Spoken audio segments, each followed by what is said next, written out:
JMS Devar Torah Parsha VaYechi, take 2, action.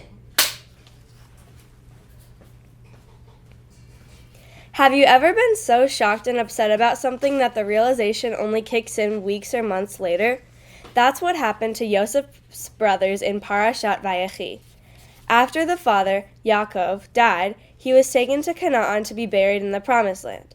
In the Torah, it states that the brothers only realized that their father was dead when walking back to Egypt. You may be wondering why it took them this long to realize. Just a few psukim ago, they buried him. It's also after 40 days of mummification and 70 days of all of Egypt mourning and crying. I have 2 different answers to this question. The first is one that I thought of. When in mourning, you may still be in shock, therefore delaying your reaction. Also, the brothers could have been busy getting ready to walk to Canaan that the fact only hit them later on. The second answer is one that was taken from a midrash.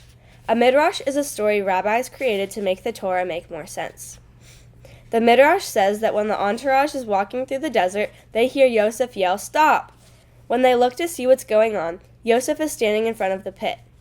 For some context, earlier in the Torah, Yosef's brothers got so jealous of him that they created a giant pit and threw him in it to die. Now that Yosef is back at the pit as second in command to Pharaoh, the brothers start panicking and wondering what's going through his mind.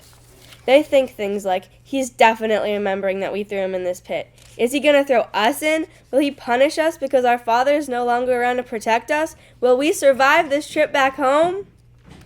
In reality, Yosef was blessing God for what he did in the pit. You may be questioning why on earth he would bless a place full of trauma. It may be because if he wouldn't have gotten thrown in the pit and taken to Egypt, then he would have never been where he is now. He was thinking the opposite of what the brothers thought.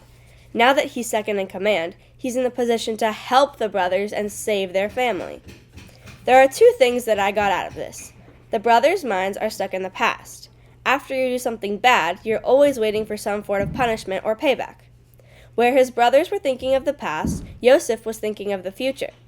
Now that he had power, he could make big changes, so he was thinking of how to make the lives of the brothers and himself better. Just like Yosef, it's important to find out how to move forward after something bad happens rather than dwelling on it. Shabbat Shalom! Shabbat Shalom!